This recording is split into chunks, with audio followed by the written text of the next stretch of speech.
संस्कृत पढ़ाने जा रही हूँ। चैप्टर 3 है पुल्लिंग शब्दानां प्रयोग। पुल्लिंग शब्द का हम किस तरह से प्रयोग करेंगे इसके बारे में हम पढ़ेंगे। तो इससे पहले आप बुक में पढ़े थे कि अकारांत शब्द, आकारांत, ईकारांत, हर्षई, दीर्घई से, उ से शब्द पढ़े थे। अंग की मात्रा वाले शब्द पढ़े थे, अ की मात्रा वाले जैसे अ से अश्व, क से कपोता, इस तरह से पूरे बुक में आपने पढ़ा था। आज हम पढ़ेंगे कि स्त्रीलिंग, पुल्लिंग और नपुंसक लिंग के बारे में।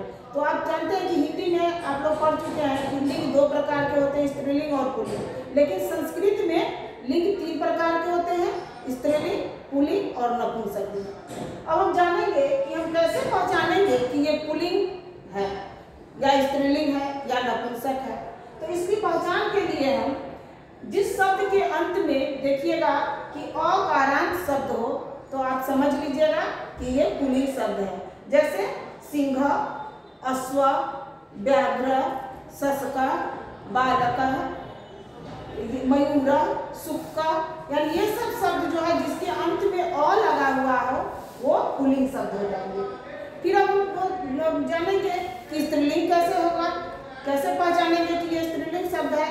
तो जिस शब्द के अंत में आ हो तो उसको हम पहचान लेंगे कि ये स्त्रीलिंग शब्द है। जैसे लता, माता, शाखा, अजा, ये सब शब्द, कोकिला, पाचिका, तो ये सब शब्द जो हो गए वो स्त्रीलिंग शब्द हो गए।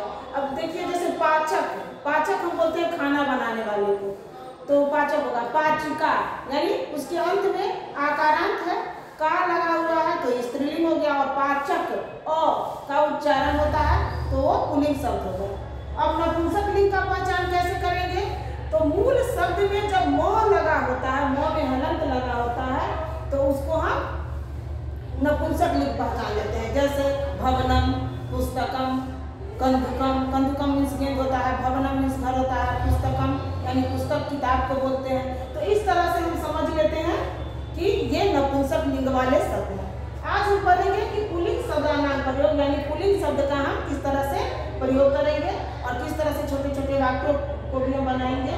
तो यहाँ दिया हुआ है कि अयम और अयम, आपके तृतीय पाठ में, तृतीय चैप्टर में ये दिया हुआ है कि अयम और अयम यह हो, उसका मीन्स होता है कि यह पास के पुल्लिंग वस्तुओं या प्राणियों का जब हम प्रयोग करते हैं, यह शब्द का जब हम करते हैं, जैसे दिस जिसको बोलते हैं, तो उसके लिए पास की वस्तु या प्राणियों के लिए हम अयम और अयम का प्रयोग करते हैं।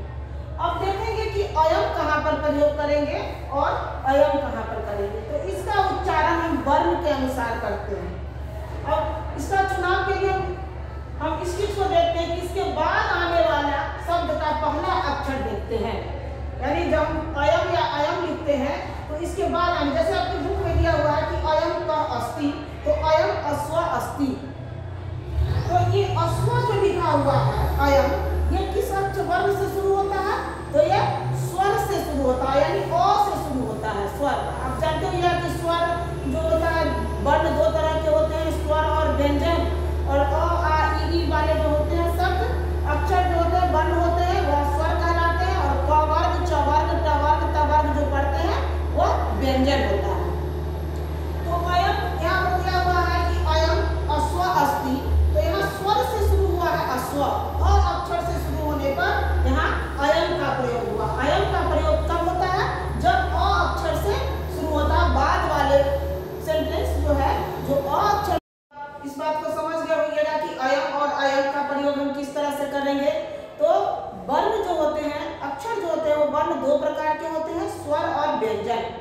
तो अक्षर के आधार पर जैसे कि अयम का प्रयोग करेंगे हम कब? जब स्वर अक्षर से अगला शब्द जब शुरू होगा। जैसे अश्व, अ क्या है? स्वर है। और क ख ग घ छ छ ज झ यानी कि क वर्ग, ट वर्ग, त वर्ग, च वर्ग, प वर्ग जो ये सब जो होते हैं वो व्यंजन कहलाते हैं। यहाँ स्वर से जब शुरू होगा तो अयम का प्रयोग करेंगे, अगर व्यंजन से शुरू होगा तो अयम का प्रयोग करेंगे। जैसे कि अयम तक्षक अस्ति, तो तक्षक जो होता है जिसको हम बढ़ई बोलते हैं, तो ये त जो है वह व्यंजन वर्ण से शुरू हुआ, तो यहाँ पर हम अयम का प्रयोग करेंगे। अब देखिए कि आपकी बुक में लिखा हुआ है कि अयम कः अस्ति, तो अयम अश्व अस्ति। अयम कः अस्ति, तो अयम तक्षक अस्ति, यह तक्षक है यानी बढ़ई है। अयम कः अस्ति, तो अयम वृक्षा अस्ति। उसके बाद अयं का अस्ति तो अयं मयूरा अस्ति। अब आप लोग देखिए कि अस्ति अस्ता संत संति का प्रयोग, अस्ति मतलब होना। आगे जब जाइएगा तो एक वचन द्विवचन और बहुवचन जब पढ़िएगा, वचन भी संस्कृत में 3 तरह के होते हैं। हिंदी में आप लोग पढ़ते हो तो एक वचन और बहुवचन, लेकिन संस्कृत में वचन जो है वह 3 होते हैं, एक वचन, द्विवचन और बहुवचन। आप लोग का तो स्टार्टिंग 3 से है, इसलिए आप लोग ये सब नहीं जानते होइएगा, इसलिए ध्यान से इस बात को सुनिए कि वचन 3 तरह के हो गए, एक वचन, द्विवचन और बहुवचन। जब एक वस्तु या व्यक्ति प्राणी का जब जहाँ पर देखेंगे तो एक वचन का प्रयोग करेंगे, जब 2 रहेंगे तो द्विवचन का प्रयोग करेंगे, और जब बहुत सारे रहेंगे तो वहाँ पर हम बहुवचन का प्रयोग करते हैं। तो अस्ति का अस्ति, अस्ता और संति होता है, यहाँ एक वचन का ही प्रयोग किया गया है, एक अस्व यानी एक बोलेगा, यहाँ पर अस्ति का प्रयोग किया गया। अस्ति का अर्थ होता है कि है या होना। यहाँ पर दिया हुआ मयूरा, अब यहाँ दिया अयं का अस्ति तो अयं मयूरा अस्ति या मयूर है, अयं का अस्ति तो अयं वृक्षा अस्ति, अयं का अस्ति तो अयं सस्का अस्ति, यानी कि यह एक खरगोश है। सस्का मीन्स खरगोश होता है, वृक्षम यानी पेड़, तक्षका बढ़ई को बोलते हैं, अश्व घोड़ा को बोलते हैं।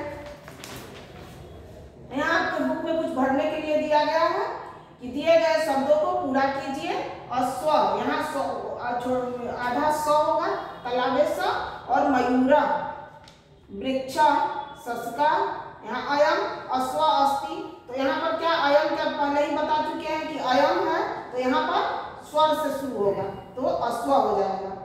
अयम सस्का अस्ति, यहाँ अयम है तो यहाँ व्यंजन वर्ग से शुरू होगा तो यहाँ पर सस्का हो जाएगा। उसके बाद अयम वृक्षा अस्ति, इस तरह से दिया हुआ है। अयम मीन्स या, अस्ति मीन्स है, वृक्षा मीन्स पेड़, कह मीन्स कौन, पुल्लिंग के लिए होता है। तो यही आपका चैप्टर था। धन्यवाद।